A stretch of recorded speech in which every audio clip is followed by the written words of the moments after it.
기도하겠습니다. 하나님 아버지, 오늘 여호와의 의로우심 마지막 시간입니다. 이 마지막 시간에 특별히 하나님의 은혜가 필요합니다. 하나님, 우리의 마음을 강건하게 하여 주시옵고, 행여라도 여호와의 말씀을 전하거나 듣는데 거리낌이 될 만한 다 제하여 주시옵소서. 가장 귀한 시간이기 때문에 하나님, 사소한 것에 목숨 거는 일 없게 하여 주시고, 가장 본질적이고 핵심인 하나님의 말씀만에 우리의 집중케 하여 주시옵소서.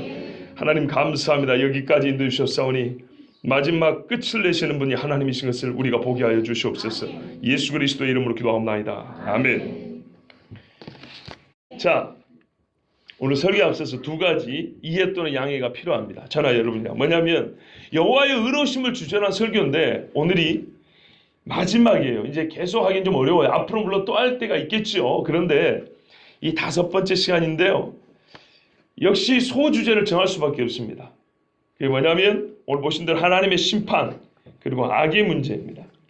이 소주제에 집중해서 볼 것입니다. 그리고 요한계시록을 봤지만 이 본문 말씀을 세밀히 주사하고 강의하는 것이 본문을 기록한 목적에 맞겠죠. 그런데 역시 지금까지 해온 것처럼 그렇게 하면 훨씬 많은 시간이 필요하고, 또 오늘은 주제를 가지고 한 설교이기 때문에 그렇게 깊이 본문을 보지 못하는 것을 이해해 주시기 바랍니다. 자, 오늘 본문 보시면 15장에 일곱 나팔이 끝나고 이제 일곱 대접 심판이 시작됩니다.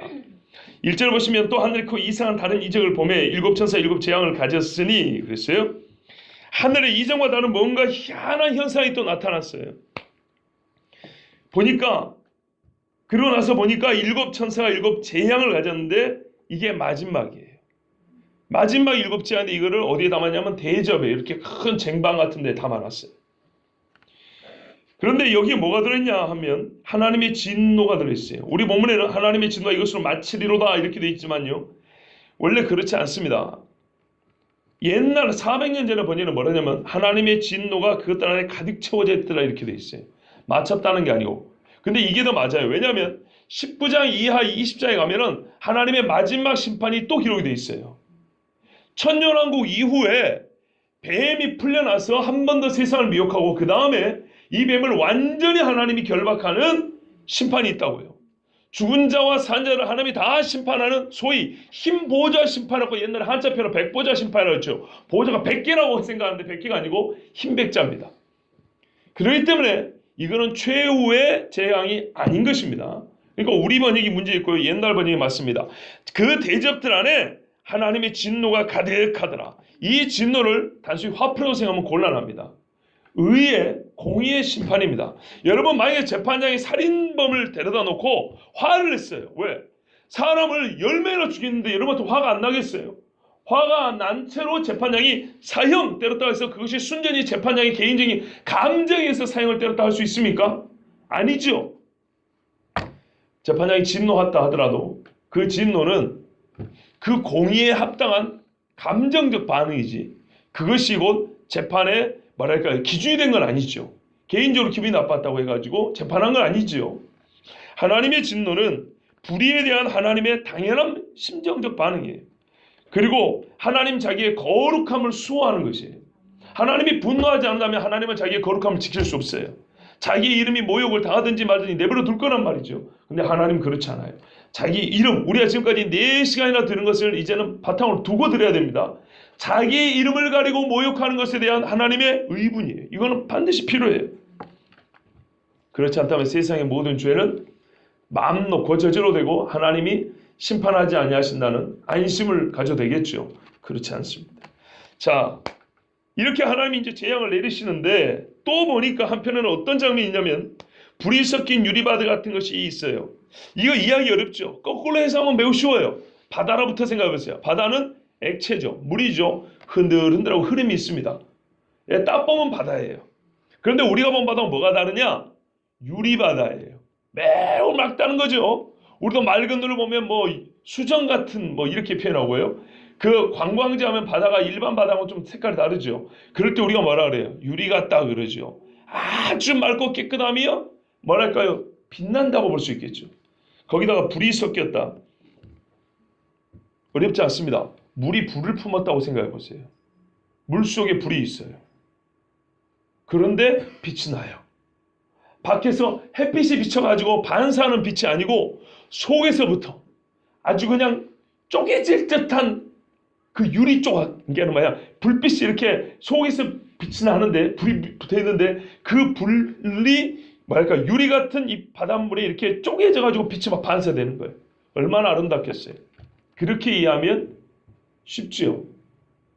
실제로 어떻게 생겼냐? 가서 보시면 돼요. 나는 그냥 이렇게 설명할 수밖에 없어요. 난 안 봤으니까 가서 보시면 돼요. 자, 이렇게 아주 신비로운 광경이 있었어요. 근데 그 옆에 오니까 또 누가 있냐면 짐승과 그의 우상과 그의 이름의 수를 이기고 벗어난 자들. 이게 형벌은 아니죠. 우리 번역에는 빠진 게 하나 있어요. 그의 표가 있습니다. 원래는 짐승과 그의 우상과 그의 표와 그 이름의 수를 이기고 벗어난 자들입니다. 그러니까 이 사람들은 누구냐면 순교자들입니다. 봐보세요. 짐승의 표가 주어지는 때에 이기고 왔다면서요. 짐승이 우상을 세우는 때에 이기고 왔다면서요. 그럼 어떤 사람들이겠어요? 왜 그때 여기에 있죠? 수명을 다하고 살지 아니하고 죽임을 당했다는 얘기입니다. 봐보세요. 상황 보세요. 모든 그리스도인, 모든 구원받은 자라고 말한 게 아니고 특정한 때를 말하고 있잖아요. 그렇죠? 짐승이 등장해서 그 형상을 세워서 절하라고 그 표를 주는 그때 세상이 안 있고 여기 불이 섞인 유리바다에 서 있는 사람은 어떤 사람이겠어요? 예. 근데 이들을 이기고 왔다면서요. 순교당한 사람들이죠. 이 사람들이 이 말이 이해가 혹시 안 되십니까? 이해가 되죠? 예. 예를 들면 신사참배를 이기고 난 자들이 아니냐 이러면 뭐예요? 일제시대에 신사참배 하라는데 그거 거부했다가 죽임당한 사람이라는 뜻 아니겠습니까? 바로 그 이야기라고. 이 사람들이 서 있으니까 여기는 형벌의 장소 아니고 복된 장소죠. 자, 그런데 거기 서서 뭐합니까? 모세의 노래, 어린 양의 노래를 부르죠. 이 노래는 극한 위험에서 구원받은 자들, 최고의 압제와 핍박에서 믿음을 지킨 자들이 부르는 노래입니다. 이게 출애굽할 때 이스라엘 백성이 불렀던 노래. 그러니까 상황적으로 갖고 구원의 감격이 갖고 표현이 갖고 어떻게 노래하냐면 주 하나님 곧 전능하신 이시여. 노래의 시작은 하나님을 부름으로 시작하고 그 부름에는 하나님의 속성과 능력이 들어있습니다. 우리가 찬송을 배우는 시간은 아니지만 이래 찬송을 때 더불어 뭘 배워야 되냐면 찬송의 기본을 배워야 합니다. 하신 일이 크고 놀라우시도다. 하나님이 하신 일을 칭송하는 것이 찬송입니다. 찬송의 내용을 배워야 합니다. 특별히 이 상황은 예전에 이스라엘과 성도들을 위해 행하신 놀라운 은혜의 기적들만이 아니라 심판행위 자체가 하나님의 크고 놀라운 일이라고 노래하고 있습니다. 지금 대접을 7개 들고 있는 이 상황을 지금 노래하고 있는 거거든요. 그리고 이 상황은 우리를 애굽에서 구원할 때와 같은 상황이라는 얘기입니다. 왜? 지금 짐승이 땅에서 많은 신자들을 계속 죽이고 있잖아요. 거기에 먼저 구원받은 자들이 하나님의 이 구원행위, 그러니까 이걸 심판행위는 구원행위란 말이에요. 그렇죠? 악을 종결지면서 구원을 완성한 행위란 말이에요. 이 일을 노래하고 있어요. 아주 놀랍다는 거예요. 크다. 누가 이 일을 할 수 없는 유일한 일을 하나님이 하고 있어요. 또 부릅니다. 만구의 왕이시여. 주 하나님과 전능하신 이는 스스로 계실 때도 이건 하나님을 일컫는 말이지만 만국의 왕이라는 것, 성도들의 왕이라는 얘기는 하는데 이거는요 성도들이 이곳에야 불러질 수 있는 이름이죠. 즉 세상과의 관계에서도 하나님이 어떤 분인지 알아야 돼요. 보세요. 홀로 계실 때 하나님의 속성뿐만 아니라 이 세상을 만드신 이후에 그는 세상과 무슨 관계냐? 왕이라 그랬어요. 즉 세상이 없어도 전능하신 분이지만 왕이 되려면 백성이 있어야죠. 자, 주의 길은 의롭고 참되시다 그랬습니다. 우리가 세상을 향해 하나님이 계시한 자기를 보면 하나님은 왕이라 그랬고 왕으로서 어떤 일을 행했냐? 참되고 의로우신 길을 우리에게 보여줬다 그랬습니다. 뭐 이거는 두말할 것 없이 예수만 봐도 알지요. 그러므로 현실 세계에서 하나님과 하나님이 하신 일을 발견하지 못한 사람의 찬송은 얼마나 공허할지 보십시오. 사람에게 진짜로 유익하며 생명이 될 길을 하나님 보이셨고 검증해보니 틀린 게 하나도 없었습니다. 자, 이렇게 이제 찬송을 하면서 최종적으로 이 찬송의 목적이 나와 있습니다. 주여 누가 주의 이름을 두려워하지 아니하며 영화롭게 하지 아니하오리까. 하나님이 모든 하신 일은 최종적으로 이게 목적입니다. 찬송의 끄트머리도 이거를 노래해야 합니다. 하나님의 이름, 하나님의 영광입니다. 그렇죠. 예, 다시 말씀드립니다. 우리가 찬송을 배우는 시간은 아니지만 찬송의 궁극적인 목적을 통해서 우리가 지금 듣는 의로우신 여호와 하나님을 지금 우리는 배우는 중입니다. 이들의 찬송의 내용을 통해서 봐보세요. 이 심판의 길을 뭐라고 해요? 참되고 의롭다. 최종적으로 이 심판이 있음으로 말미암아 사람들이 하나님의 두려움을 배우고 하나님의 뭐요? 이름을 두려워하며 영광을 돌려드린다 이렇게 돼 있어요. 이게 하나님의 의의 핵심이라고 우리가 말씀드렸죠. 그래서 하나님의 진노는 이것을 목적으로 합니다. 사람들로 하여금 하나님의 이름을 두려워하며 그의 영화로움을 찬송하게 하는 것.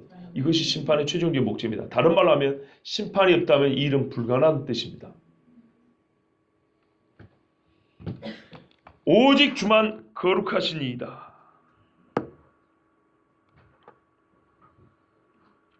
이건 어디에 나와 있습니까? 4절 후반부에 있습니다. 항상 거룩하신 분 여호와이시지만 지금 이 진노가 쏟아진데도 거룩을 노래하고 있다. 우리가 일반적으로 생각하는 거룩과는 좀 다르다는 걸 알 수 있죠. 찬송이 아름답게 울려 퍼지고 뭔가 조용한 분위기 속에서 깨끗한 것들을 바칠 때만 아니라 이 심판이 쏟아지면요 세상에서는 피와 죽음이 이어집니다. 사람들의 고통의 소리로 귀가 찢어질 것 같을 겁니다. 그런데 뭐라 그래요? 하나님의 거룩이 여기서 나타난다고 합니다. 이 거룩을 지키는 분이 하나님이시고 그게 하나님의 의라고 그랬습니다. 자, 주의 의로우신 일이 나타났음에 이거는 심판입니다. 보십시오. 이 심판을 의롭다고 단도직입적으로 말했습니다. 물론 번역에 따라 좀 다르지만 의로우신 일이 나타났음에 만국이 와서 주께 경배하리이다. 실제로 여러분 나중에 있을 주님 오신 다음에 있을 일 완전한 새하늘과 새 땅이 아니더라도 천년왕국 때만이라도 있을 일을 이사야는 기록했는데 그죠? 60장에 보면 우리가 잘 아는 말씀이 있어요. 일어나라 빛을 발하라 이는 내 빛이 들었고 여호와의 영광이 내 위에 임하였음이라. 예루살렘에 하나님의 영광이 임하였어요. 보라 어둠이 땅을 덮을 것이며 캄캄함이 만민을 가리우려뇨 오직 여호와께서 내 위에 임하실 것이며 그 영광이 내 위에 나타나니 열방은 내 빛으로 열방은 비추는 내 광미요. 이렇게 어두울 때 하나님의 빛이 임해가지고 바뀐다는 거죠. 내 눈을 들어 사면을 보라. 무리가 다 모여 내게로 오느냐. 내 아들들은 원방에 속에 있고 내 딸들은 안기어 올 것이라. 그때 내가 보고 희색을 바라며 얼굴이 막 좋아 죽는다 이 말이죠. 내 마음이 놀라고 또 화창하리니 이는 바다의 풍부가 내게로 돌아오며 열방의 재물이 내게로 옴이라. 허다한 약대 미디안과 에바의 젊은 약대가 내 가운데 편문할 것이며 스바의 사람들은 다 금과 유황을 가지고 와서 여호와의 찬송을 전파할 것이며 게달의 양무리는 다 내게로 모여지고 느바요스의 수양은 내게 공급되고 내 단에 올라 기꺼이 받음이 되리니 내가 내 영광의 집을 영화롭게 하리라. 여러분 이방의 많은 사람들이 예루살렘을 모여서 하나님을 영화롭게 한다고 그랬어요. 지금까지 역사상 이런 일이 없었습니다. 그런데 말하면 어둠이 있을 때 하나님의 영광의 빛이 비치고 그때 이 일이 있다고 그랬어요. 이것은 곧 주님 다시 오실 때 이야기입니다. 심판이 있고 난 다음에 이 일이 있다는 얘기입니다. 그러니까 오늘 4절의 말씀이 맞지요. 오직 주만 거룩하시냐 주의 의로우신 일이 나타났음에 만국이 와서 주께 경배하리이다. 만국이 와서 주께 경배하는 일이 이 심판이 없으면 있지 아니합니다. 그러므로 이 심판은 의로운 일입니다. 6장을 보시면 이제는 7 대접이 쏟아지는 중입니다. 아까는 준비만 했을 때도 이렇게 찬송을 했던 것이고 실제로 쏟아지는 중에 어떤 물을 차지한 천사가 이렇게 얘기합니다. 보시면 물이 피가 되었다 되어 있습니다. 4절에 바로 이 심판을 이 재앙을 가져온 천사라고 할 수 있겠죠. 이 천사가 세상의 모든 물건이 피가 된 걸 보고서도 뭐라고 하나님을 찬송하냐면 전에도 계셨고 지금도 계시고 거룩하신 이여. 우리 번역과 좀 다른 번역에는 뭐라고 되냐면 전에도 계셨고 지금도 계시고 앞으로도 계실 주여 이렇게 되어 있습니다. 여호와 하나님이여 이렇게 되어 있습니다. 역시 하나님을 부르고 있죠. 거룩하시며 영원하신 하나님을 부릅니다. 이게 속성과 하나님의 능력입니다. 항상 찬송 이렇게 시작합니다. 이렇게 심판하시니 의로우십니다. 이렇게 짐승의 표를 받은 사람, 그 우상에 절한 사람들을 이렇게 대접으로 심판하시니 의로우십니다. 짐승을 따랐고 표를 받아 그 이름의 수가 정한 법대로 살았기 때문에 하나님의 원수를 하나님으로 섬겼기 때문에 데살로니가후서 2장에 보면 4절에 저는 대적하는 자라 범사에 크는 하나님이나 숭배함을 받는 자 위에 뛰어나 자존하여 자기 스스로 존재하여 하나님 성전에 앉아 자기를 보여 이르기를 하나님이라 하느니라. 자기를 하나님이라 하느니라 하고 그 자기를 하나님으로 섬기는 표가 바로 짐승의 표라고 그랬어요. 이 표를 받은 자에게 하나님이 이렇게 심판하시니 뭐라고요? 의로우십니다. 이렇게 얘기했어요. 그러면은 이 사람들이 뭘 했냐? 하나님이라고 하면서 또 어떤 일을 했냐면 그들이 성도들과 선지자들의 피를 흘렸으므로 이 짓을 했어요. 여러분 다시 한번 강조합니다. 우리가 어떻게 구원받습니까? 예수님의 십자가 죽음을 믿음으로 구원받죠. 그런데 성경은 분명히 말합니다. 짐승의 표를 받으면 구원을 못 받는다고 말합니다. 어떤 사람이 이렇게 말하죠. 성경에는 예수 믿으면 구원받는다고 그랬다고. 짐승의 표를 받든지 말든지 상관없이 예수 믿으면 구원받는다고 그랬다고. 그게 자기 복음입니다. 성경에는 뭐라 하냐면요. 예수 믿으면 구원받는답니다. 짐승의 표를 받으면 구원 못 받는답니다. 예수 믿는 거하고 짐승의 표를 안 받는 게 같이 간다는 얘기입니다. 그 증거를 오늘 보여드릴까요? 본문에 뭐라고 되어 있습니까? 그들이 성도들과 그들이 적그리스도만이 아니에요. 지금 16절에 보면 이 적그리스도의 표를 받은 사람들에게 지금 하나님이 뭐예요? 재앙을 내리고 있단 말이에요. 2절에 보세요. 첫째 천사가 가서 그들의 집을 땅에 쏟으며 짐승의 표를 받은 사람들과 그 우상에 경배하는 자들, 세상의 모든 짐승을 섬기는 자들 그랬어요. 그들이 바로 어디입니까? 6절에 그들입니다. 적그리스도 1인만 말하는 게 아니고 적그리스도 표를 받은 그들이 적그리스도와 함께 뭐합니까? 선지자들을 죽이고 성도들을 피를 흘려 죽였다는 얘기입니다.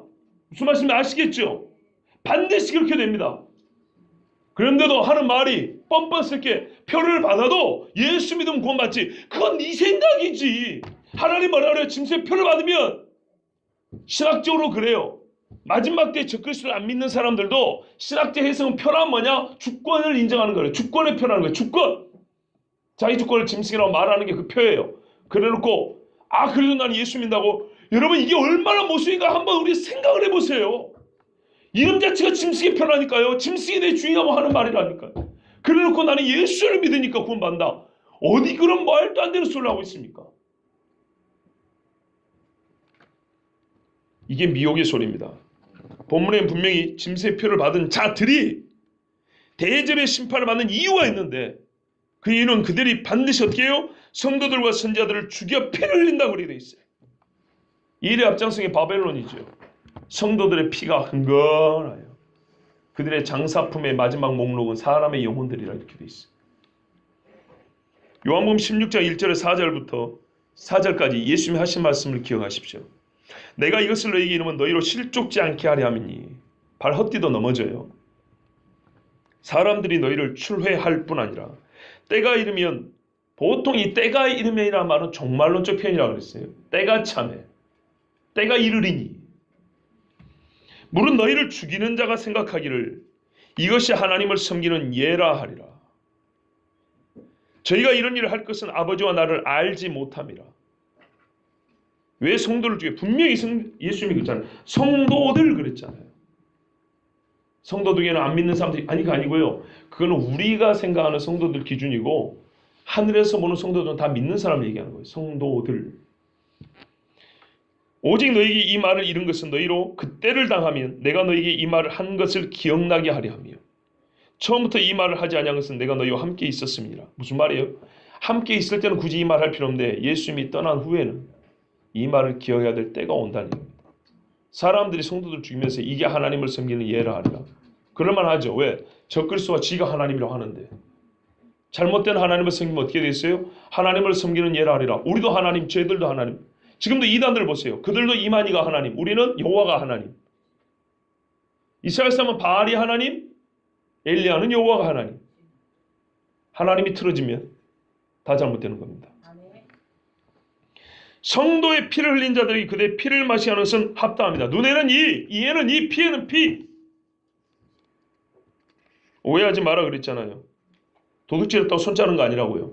손을 잘랐기 때문에 손을 자르는 거라고요. 물건 훔친 자는 물건으로 갚으라고 돼 있어요. 성경을 자기 마음대로 본 다음에 틀렸다 말한 거는 그게 틀린 겁니다. 피를 흘렸기 때문에 피를 흘린 게 합당하다는 얘기예요. 의로운 자의 피를 흘렸기 때문에 피를 흘린 게 합당하다는 거예요. 아니 여러분 이거 아니면 뭡니까? 사람 목을 땄는데 쌀 한 가마니로 됩니까? 집을 불태웠는데 호떡 10개 사주면 됩니까? 그보다 더 심한 게 뭐예요? 성도의 목을 쳐서 피를 흘린 거예요. 정말 어울리지 않죠. 사람 생명에 쌀 한 가마랑 어울리지 않죠. 피에는 피입니다. 또 내가 들으니 제단이 말하기를 그러하다. 맞다. 주 하나님과 전능하신 이시여. 봐보세요. 심판을 얘기하는데 자꾸 하나님의 능력과 속성을 얘기합니다. 이 심판에는 하나님의 전 속성, 하나님의 전 속에, 하나님의 속이 어떻게 생겼냐가 다 드러난다는 얘기예요. 하나님의 모든 능력이 다 동원된다는 얘기예요. 창조할 때 하나님의 속마음과 능력이 드러난 것이 똑같아요. 심판할 때도. 우리를 구원할 때 보였던 그 능력, 그 마음이 그대로 나타나요. 심판에서 하나님을 보지 못하는 사람 하나님 모르는 거예요.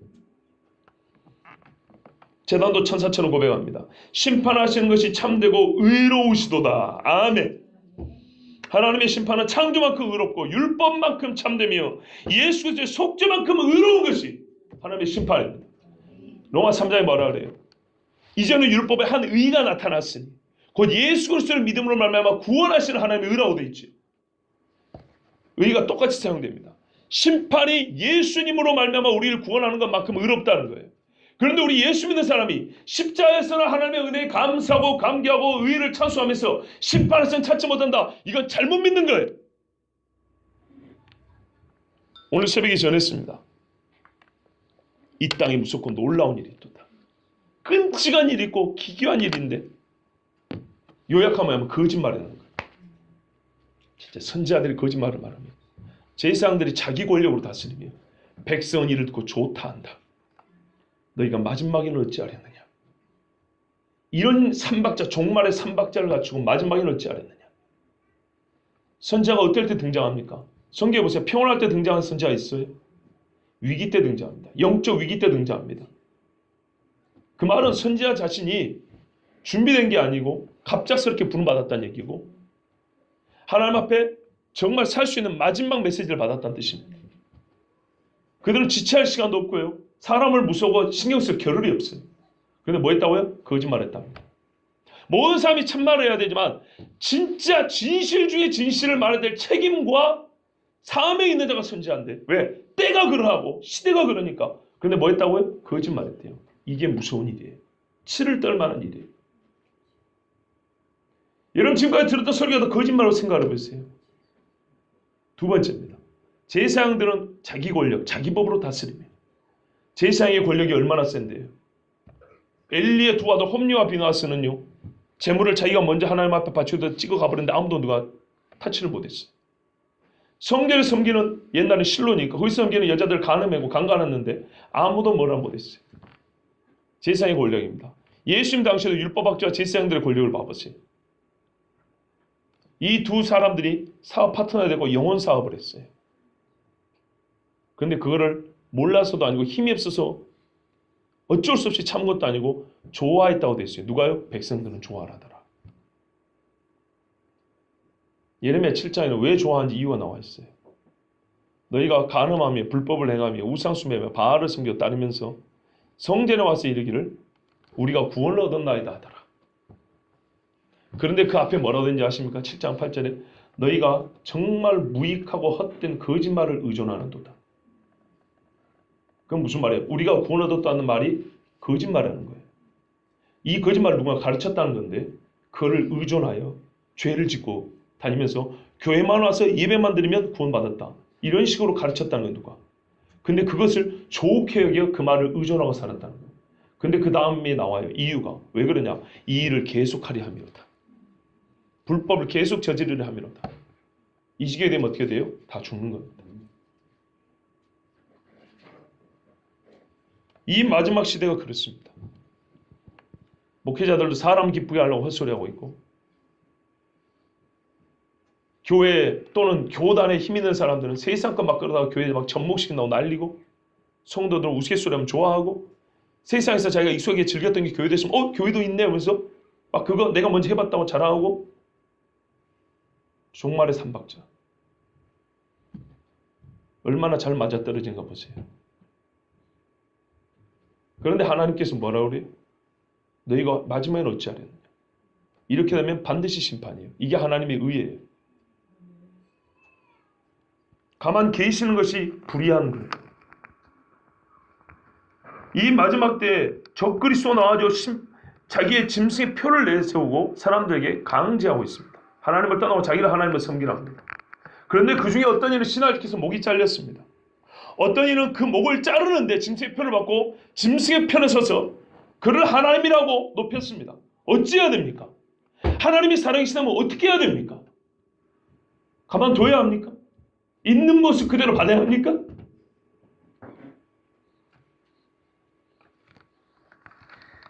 천사들이 만약 그랬다면 찬송 안 했을 겁니다. 모든 악인을 심판하고 벌하시고 의인의 구원을 완성하시는 하나님의 이 재앙, 이 심판에 천사들은 의로우시다고 찬송했습니다. 제가 오늘 증거하는 말씀이 이겁니다, 여러분. 이제 우리가 지금 오늘 말씀을 사실 더 깊게 보면 좋겠지만 그건 또 언젠가 기회가 있겠고, 전반적으로 이 말씀을 그냥 눈에 보이는 대로 어렵지 않게 쭉 훑어봤을 때 우리가 발견한 사실이 있죠. 하나님은 자기의 전 속성과 전 능력을 가지고 심판하신다. 그리고 그 심판은 의롭다는 겁니다. 이외에도 성경에 요한계시록의 11장, 19장, 20장, 21장 얼마나 하나님의 심판에 대한 말씀이 많이 나오는지 모릅니다. 그때마다 찬송이 나옵니다. 기가 막혀요. 단일 사건에, 그러니까 하나님이 하신 일을 가지고 찬송하는 게 창조에 대한 찬송이 구약에 많이 있는데요. 심판은 마지막이고 뒤에 역사가 별로 없잖아요. 그 심판이 이루어지는 그 순간 동시적으로 막 찬송이 쏟아져 나옵니다. 얼마나 멋진 광경인지 몰라요. 그런데 우리의 생각은 다르죠. 이 심판은 뭔가 못마땅한 측면이 있고, 세상 사람들이 볼 때는 이 심판이야말로 가장 하나님의 불의함을 나타내는 것 같아요. 오늘 그 이야기 하려는 거예요. 우리는 오히려 제가 그랬잖아요. 이에는 이 눈에는 눈하고 성경에 가르치는데 사람들이 너무하다 하니까 그때 당시에 이게 말이죠. 보복을 막는 방법이면서 말이죠. 그래도 이거는 다른 세상의 법들보다는 양호한 편이에요. 이런 식으로 하나님 변호한답시고 성경 말씀 왜곡하지 마라 그랬죠. 주눅들지 마시라고요. 있는 그대로 말하세요. 눈에는 눈이고 이에는 이 지금은 뭐예요? 이렇게 얘기하세요. 그럼 사람들이 아까도 말했지만 도둑질하면 손 자르면 맞아? 당신은 눈이 삐었구나. 성경 어디에 도둑질하면 손 자른다 그러디? 손을 자른 놈한테 손 자른다 그랬지. 레위기를 잘 봐 이 사람아. 남의 물건을 훔친 사람은 그 물건값하고 그 물건이 없을 때 손해본 것까지 보전해서 2배로 갚을지 이렇게 돼 있지. 남의 소 훔쳐다가 팔아먹으면 작물을 처리했던 이 더 나쁜 죄가 추가돼서, 그리고 그 상실감에 잡아먹고 이렇게 해버리면 4배나 5배 갚으라 그랬지. 언제 손 자르라 그랬냐. 손을 자른 놈은 손 자르라 그랬다. 부당하게. 남의 눈을 부당하게 돌로 차고 찍었고 실명을 만들면 니도 돌로 찍어서 실명 만든다 그랬지. 언제 도둑질하고 손 자른다 그랬냐. 눈이 삔 사람아. 그거야말로 당신을 의롭지 못한 심령이 감이 되고 성경을 본 것이지. 성경대로 보면 이거예요. 예? 있는 그대로, 한 그대로, 그 마음 그대로. 그래서 심판은 의롭습니다.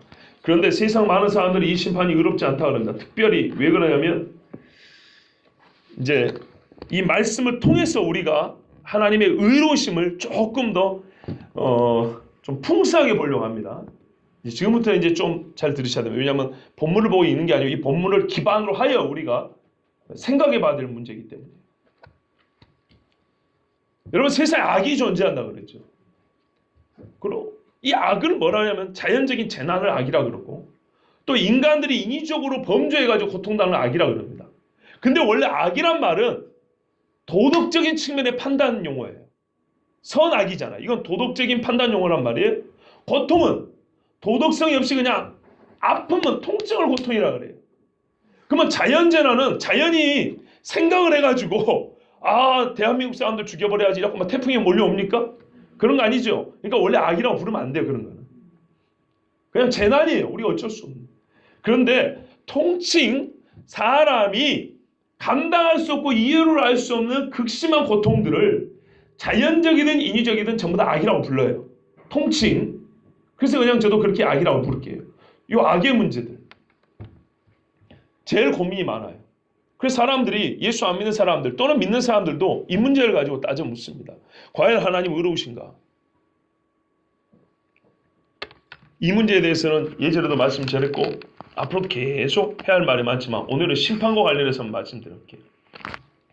심판할 때 이 악이 어떻게 됩니까? 소멸되죠. 심판할 때 이 악이 어떻게 됩니까? 더 이상 힘을 못 쓰게 됩니다. 그리고 이 악을 하나님이 심판을 합니다. 그럼 하나님이 자연도 심판합니까? 아니죠. 우리가 그래서 창조를 알아야 돼요. 악의 기원을 알아야 됩니다. 어떤 사람은 하나님이 악을 만들었다 그래요? 틀린 말입니다. 만들었다 그러면 세상을 무에서 유를 창조한 것 같이 창조했다고 말해야 되는 것입니다. 그러나 악은 그렇게 발생하지 않았어요. 무슨 말인지 아시겠어요? 창조된 피조물 안에서 발생된 게 악이지, 죄지, 죄로 말미암아 시작된 것이지 하나님이 무에서 악이 있으라 이렇게 만든 게 아니에요. 그래서 하나님이 악의 기원이라고 말할 수 없는 거예요. 다른 성질의 거예요. 자, 사람이 하나님 앞에 죄를 지었죠. 그죠? 사람은 하나님의 피조물이면서 인격적 관계가 가능하다고 했어요. 그래서 인격적 관계가 가능하지 않은 피조물과 하나님 사이에 있어요. 보세요. 하나님과 피조물. 그렇죠? 인간은 피조물에 들어가 있어요. 그런데 인간은 인격적 관계를 가질 수 있어요. 하나님과 인간은 인격적 관계를 가지지만 나머지 피조물은 인격적 관계를 못 가져요. 이게 피조물이면서 인격적 관계를 가진 중간에 있는 존재가 인간이에요. 그래서 하나님이 다스리라 그랬잖아요. 그러므로 인간이 어떤 행위를 한 것은 위로는 하나님과 아래로는 땅에 영향을 미쳐야 되는 거예요. 물론 그 영향을 미친다는 말은 조심스럽게 사용해야 됩니다. 하나님께 우리가 막 영향을 미친다는 말은 아주 위험한 말이지만 하여튼 이해를 돕기 위해서 이렇게 말씀드립니다. 하나님의 영광이 가려지게 됐어요. 하나님의 거룩이 손상을 당하게 된 거예요. 그러면 어떻게 하나님이 인간에게 벌하시죠? 그러면 인간은 피조물 세계에 살기 때문에 당연히 인간이 거하는 인간이 머리로 있는 피조 세계는 같이 벌을 받게 돼 있어요. 비정상적으로 작동하게 돼 있다고요. 인간이 손상돼서 하나님의 형상이 찌그러진 것 같이 세상의 질서와 환경이 찌그러져 있다고요. 그 증거가 단편적이지만 대표적으로 땅이 엉겅퀴를 낸다잖아요. 뿌리지 않은 것들이 사람에게 해가 되고 유익이 안 될 때 난다는 거예요. 식물학적인 얘기를 하는 게 아니에요. 가시도 필요하다 이런 얘기를 하려는 게 아니에요. 인간에게 유익한 어떤 곡식을 내야 되는데 땅이 사람이 예견하지도 않고 해가 되고 정말 귀찮게 하는 것들을 만들어야 된다 이 말이에요. 뿌리지 않았는데. 그렇죠. 우리 예수님이 그랬잖아요. 내가 알고만 뿌렸는데 선생님이요. 가라지는 누가 뿌리고 왔나이까. 이와 같이 사람들이 원인을 알 수 없는 비정상적인 고통이 어디서부터 나와요? 땅에서부터 나온다는 얘기예요. 그러면 문제는 뭡니까? 즉 인간에 대한 처리가 돼야 돼. 그러니까 말이니까 인간에 대해 하나님이 상을 주든지 벌을 주면서 인간의 악을 종결시켜야 돼요. 그러면 자동적으로 땅에 대한 악은 종결되는 문제입니다. 그러니까 지금 악은 뭐만 얘기하면 돼요? 사람 이야기만 하면 되죠. 그래서 하나님이 땅을 심판한 얘기가 아니고 사람을 심판한다고 되어 있고 사람을 심판하니까 새하늘과 새 땅이 자동으로 하나님이 새롭게 될 이제는 뭐랄까요? 그 기반이 마련된 거죠. 왜? 죄가 없어졌으니까. 이해되십니까? 악이 없어졌으니까. 그게 바로 로마서 8장에 말하는 거예요. 하나님의 아들들이 나타낼 말은 왜? 독립적으로 자연만 회복시키는 게 아니에요. 인간의 죄가 해결되고 악이 소멸되고 하나님의 영광이 회복돼야 이 땅이 회복되는 거니까. 피조물이 회복되는 거야. 그런 거예요. 그러니까 사람만 보면 돼요 지금. 그러니까 이제 이렇게 하나님이 마지막에 모든 악인들을 처리한다고 할 때 사람들이 불만을 가져요. 뭔 불만이냐면 대표적인 게 이런 거예요. 그럼 현실에 있는 악은 왜 하나님이 손을 안 대시냐? 왜 마지막까지 내두신 다음에 막판에 그렇게 한꺼번에 그냥 싹 쓸어가지고 정리를 하시냐? 즉 현실에 대한 무관심. 하나님은 우리의 고통에 참여하지 않는가? 우리의 고통에 무관심한가? 특히 여러분 옛날 아우슈비츠 그 포로 수용소 들어보셨죠? 나치가 유대인들을 학살한 거. 저도 옛날에 어떤 청년이 선물을 갖고 읽어봤는데 나이트라는 밤이라는 소설이 있어요. 엘리 비젤이라는 유대인이 쓴 건데 어떤 사건이 대표적이냐면 배가 고프니까 이 포로들이 감자를 훔쳐 먹었어요. 그러다가 걸린 사람들 전부 다 교수형을 시켰는데 조그만 애가 하나 있었어요. 근데 애가 가벼우니까 툭 떨어뜨리면 목뼈가 불러서 교수형 당한 사람은 빨리 죽는데 이 애는 가벼우니까 몇 시간을 발버둥 치고 있는 거예요. 안 죽고. 얼마나 불쌍한지. 근데 그 옆에서 그걸 바라보고 있던 사람들이 너무나 마음 아프고 고통스러우니까 도대체 하나님은 어디 있는 거야? 이렇게 외쳤어요. 이 작가도 그때 어린아이였거든요. 그게 들은 거예요. 옆에서 아저씨들 하는 소리가. 도대체 하나님은 어디 있는 거야? 그랬더니 한 사람이 비꼬는 듯이 말하네. 하나님? 저기 달려있잖아. 그때 이 사람들 마음속에 하나님 죽어버린 거예요. 저 꼬마애가 배고파서 감자를 훔쳐 먹는데 지금 교수형을 당해 죽는데 말이죠. 몸이 가벼우니까 목을 달아놔도 달랑달랑 걸려가지고 몇 시간을 막 발버둥 치는 거예요. 몇 시간을 그를 죽을 때까지 보고 있어야 돼요. 여러분 이게 살겠어요? 그러니까 한다는 소리가 하나님 저기서 죽었다고.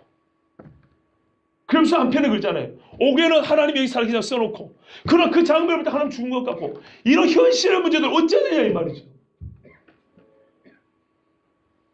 정확한 답을 우리가 인간이 말하기는 어렵습니다.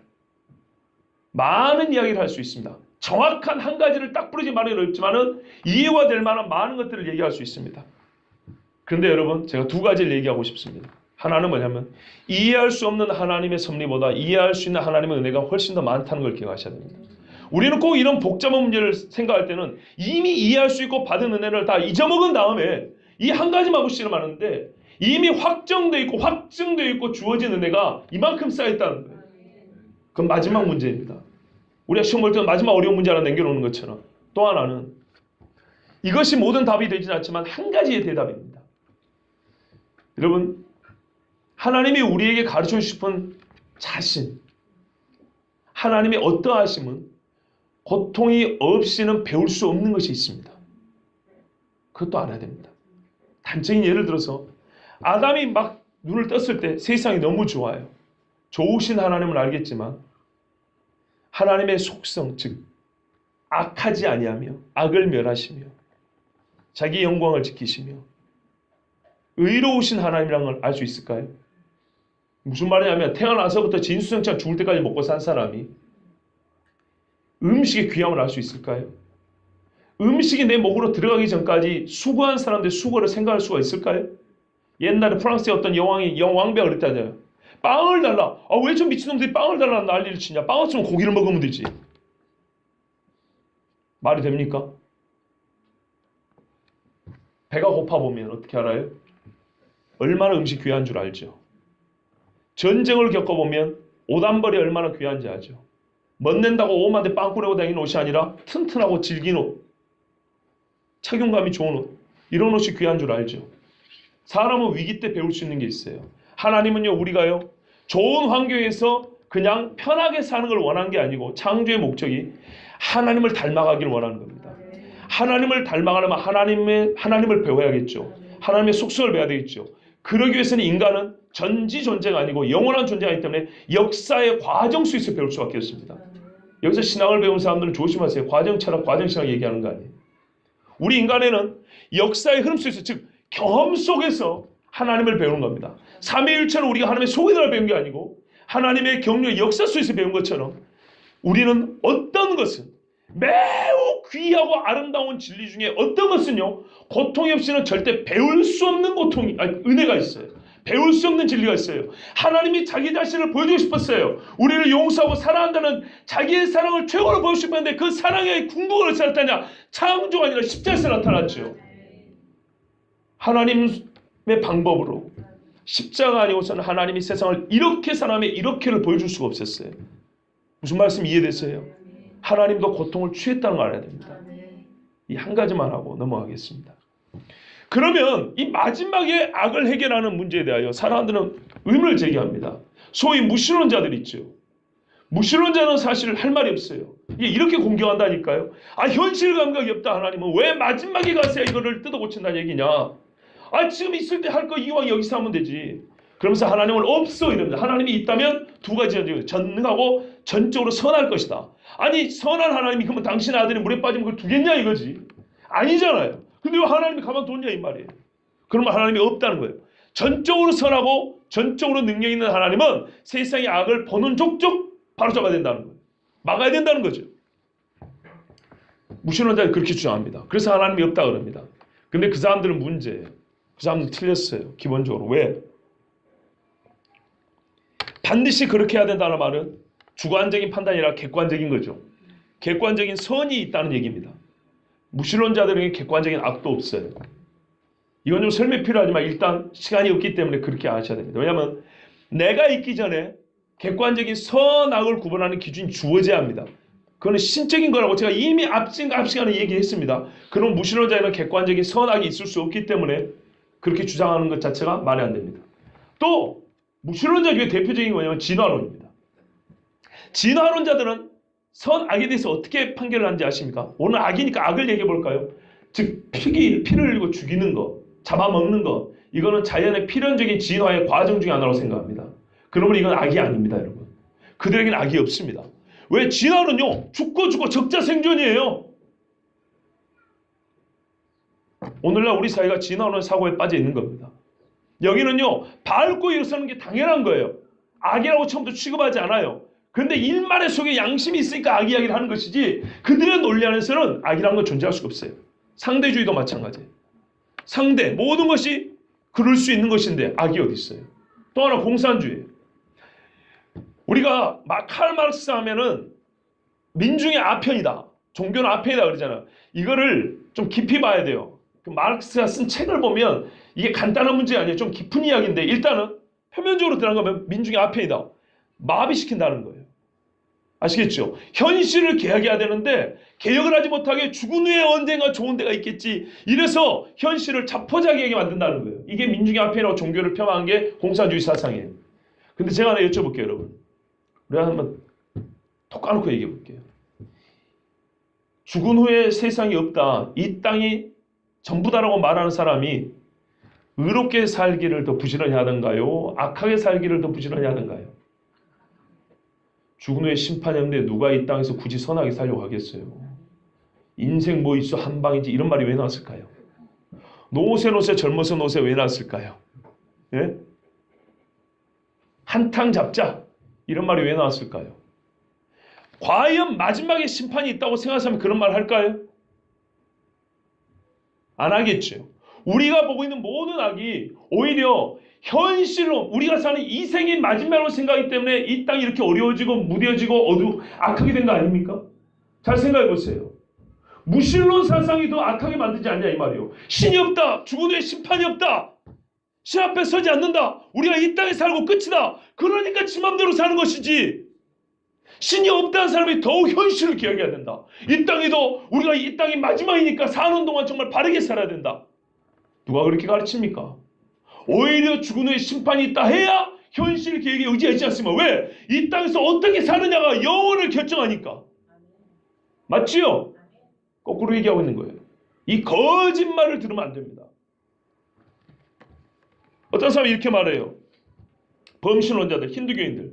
지금 우리 미리자매가 인도를 여행 중인데 보내온 영상들이 있어요. 기가 막힙니다. 제가 신화와 전설 또 종교들을 좀 연구해 봤는데요. 소위 세계 이름 있는 종교들 중에 제일 어두운 종교 힌두교. 저는 제일 더러워요. 즉 가증스러워요. 그들이 섬기는 신이라고 한 것들 자체가 얼마나 더러운지 말이에요. 진짜 막 구역질을 하려고 그래. 밥 먹을 때 생각하면 진짜 구역질을 하려고 그래. 힌두가 제일 더러운데, 그래서 이 자매가 떠나기 전부터 제가 한 달 전부터 기도했어요. 인도 때문에. 다른 나라 문제면 인도 때문에. 근데 뭐라고 하는지 알아요? 이 자매가? 지금까지 여행을 자매가 몇 군데를 댕겨봤어요. 근데 최악이라고 그랬어요. 최악. 저한테 계속 영상과 사진을 보내줍니다. 지금도 기도하고 있는데요. 이 힌두교 사상, 범신론입니다. 불교하고 비슷하니까, 선불교하고 비슷하니까 제가 묶어서 얘기해 줄게요. 이 사람들은 악을 뭐라고 설명합니까? 카르마, 업이라 그럽니다. 업. 그러면 지금 당하는 고난은 어디서 온 거냐? 업보요. 전생에. 악에 대한 설명으로 이게 충분합니까? 아니죠. 그러면 다음에 지금 현실에 나오는 고통은 업이니까 어떻게 할 수가 없어요. 인생 어떻게 해야 돼요? 포기해야 돼요. 그냥. 주어진 대로 사는 거예요. 소위 말하는 팔자소관인 거예요. 이게 악에 대하여 지혜롭게 대처하는 건가요? 아니죠. 아닙니다. 그 죽은 후에 뭐가 있어요? 윤회 안 돼요. 즉 악의 종결이 없어요. 돌고 도는 거예요. 그럼 누가 돌리냐 했더니 이 땅에는 하나의 정신이 있대요. 인격적 신이 있는 게 아니에요. 하나의 뭐랄까요? 심판하는 법칙이 있어요. 힌두교나 불교는 그래요. 그래서 도운다는 거예요. 그러니까는 도덕적 판단이 인격이어야 되는데 인격적 신은 없고 어떤 원칙이 사람들을 전생에 어떻게 했으니까 이 생에 이렇게 살아나 그 다음에 어떻게 이렇게 돌린다는 거예요. 이 자체가 말이 안 되죠. 인격을 인격적 판단자가 없는데 어떻게 자연법칙처럼 어떤 법칙이 그렇게 돌릴 수 있고 그렇게 벌할 수가 있고 윤회를 시킬 수가 있습니까? 차라리 나는 성경을 믿겠어요. 또 어떤 사람이 이렇게 말해요.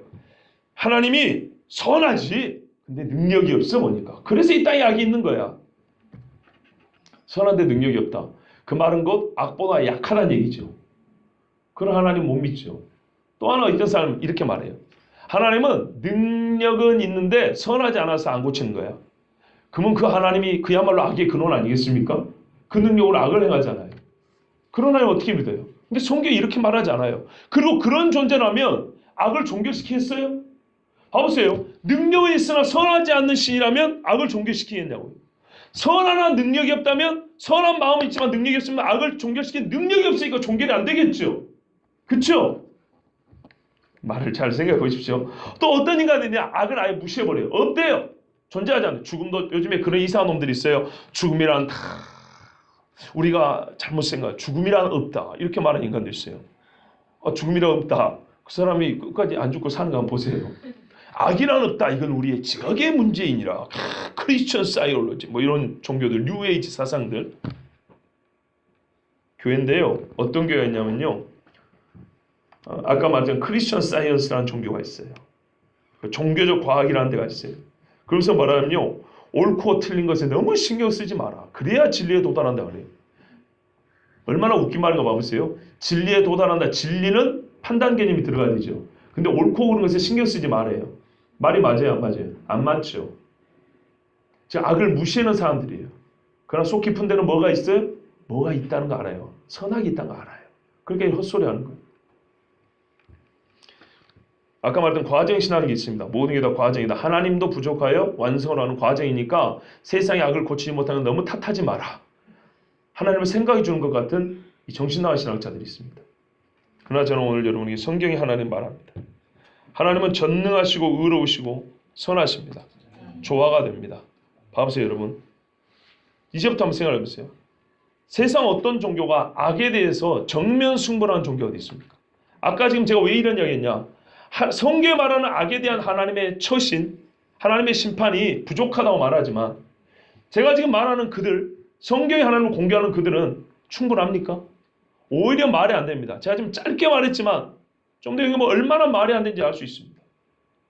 그들은 악의 기원에 대해서 설명을 못합니다. 악의 종말에 대해서 설명을 못합니다. 아시겠죠? 근데 성경은 정면 승부합니다. 악은 이렇게 시작됐다고 말해줍니다. 악은 하나님과의 관계가 이렇다고 말해줍니다. 그리고 솔직히 우리가 궁금한 역대 최고의 악은 성경이 다 말해주고 있습니다. 역대 최고의 악. 마귀가 타락하여 사람하고 섞여서 거인들을 만들려고 하나님을 반역했던 최고의 악. 바벨탑 쌓았던 이야기. 그렇죠? 예수님 잡아 죽인 이야기. 선지자들 잡아 죽인 이야기. 성경을 불태웠던 이야기. 인간이 설명해야 되고 하나님 앞에 해명해야 될 최고의 악은 성경에 말해주고 있잖아요. 그리고 그 악이 왜 시작된지 말해줬잖아요. 그리고 그 끝이 무엇인지 성경에 분명히 말했잖아요. 무슨 말이냐? 성경은요 악을 피하지 않고 정면 승부를 해줍니다. 세상에 어떤 종교, 어떤 경전, 어떤 신도 악의 시작부터 마지막까지 가장 깊은 것을 정면 승부하여 말해준 종교가 없어요. 그런데 왜 성경이 하나님을 욕합니까? 악에 대해서 설명해 주시는 하나님 얼마나 좋습니까? 예? 최종적으로 그러면은 여러분 마지막에 돌고 돌면 좋아요? 제가 오늘 이제 시간이 많이 왔기 때문에 한 가지만 마칠게요. 지금 아까 이 주장한 사람들 있죠. 하나님이 이렇게 현실악을 제거하지 않기 때문에 불의하다. 끝에 가서 해결하기 때문에 불의하다 그랬어요. 그들의 공통점이 뭡니까? 여러 가지 주장했지만 공통점이 뭐예요? 악에 대하여 전부 다 분노하고 있다는 겁니다. 제가 물어볼게요. 악에 대한 분노의 이 일관성은 어디서 왔습니까?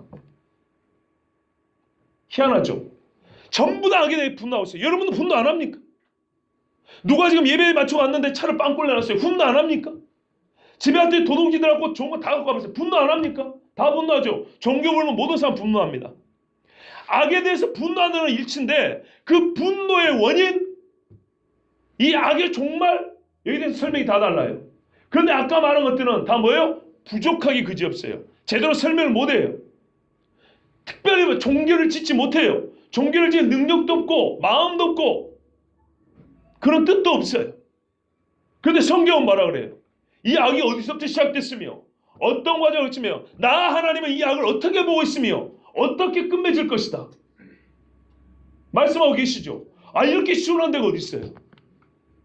그러면 이 땅에 있는 존재하는 악은 뭐냐? 아까 말씀드렸잖아요. 여러 가지 이유가 있지만 그 중에 하나가 뭐냐면 고통이 아니고서는 절대 알 수 없는 하나님의 놀라운 신비들이 있어요. 현실에 존재하는 악에 대한 일부 설명이에요. 또 하나는 뭐예요? 악한 자들 중에 하나님이 구원시켜야 될 자들이 있죠. 악을 종결한다고 여기서 바로 다 잘라 죽여버리면 어떻게 되죠? 구원받을 자는 이미 세상에 한 명도 없어야 돼요. 왜? 처음부터 쓰면 아담과 하와 죄 지을 때부터 이 세상 끝난 거니까. 무슨 말씀인지 아시겠죠? 오히려 이 땅을 하나님이 기다려주고 있는 거예요. 베드로가 그렇게 말하잖아요. 왜 하나님이 지금 심판하지 않냐냐? 한 사람이라도 더 구원 얻기를 하나님이 기다리고 있지 않냐냐 그랬단 말이죠. 세상에 이런 신이 어디 있어요? 고통 중에도 심판 중에도 긍휼을 잃지 않은 신이 어디 있으며 최종적으로 나를 믿어라. 이게 소망 아닙니까? 그러니까 이 땅에 악을 견딜 힘이 있고 악을 바꿀 의욕이 생기고 인력이 되는 거 아닙니까? 오히려 이런 종결이 없다, 심판이 없다 하니까 어떻게 해요? 이 땅이 마지막이니까 누가 나를 보랴, 누가 나를 심판하랴 하고 지들 마음대로 살잖아요. 악을 저지른 인간 중에 하나님 무수한 사람이 어딨냐 이 말이에요. 오히려 성경에 하나님이 계시니까 솔직히 여기 계신 여러분과 저만 하더라도 죄를 지금 덜 짓는 거 아닙니까?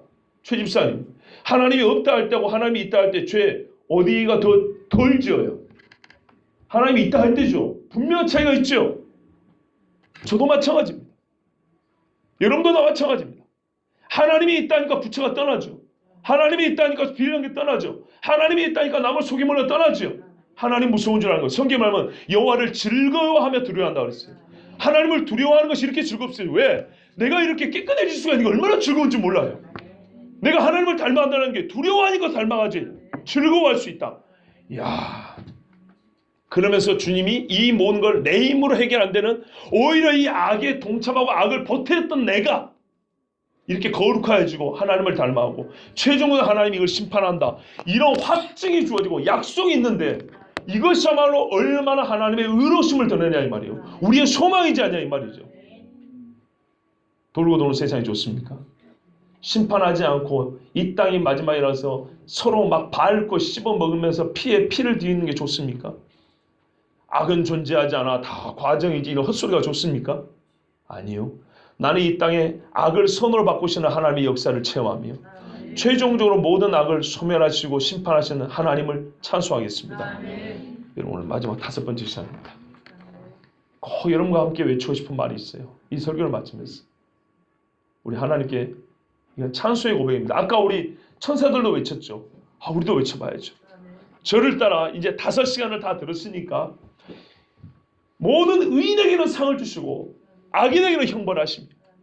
마귀와 그 졸개들을 불못에 던져버리시는 의로우신 하나님. 세상의 모든 악에 대하여 정면 승부하시고 설명해 주시고 악을 종결시키시는 하나님. 이분이 바로 심판주 우리 하나님이십니다. 우리 함께 따라서 크게 외칩시오. 여호와는 의로우시다. 다시 한번 크게 붙여서요. 여호와는 의로우시다. 크게 합니다. 시작. 여호와는 의로우시다. 한 번 더. 여호와는 의로우시다. 아멘. 기도하겠습니다.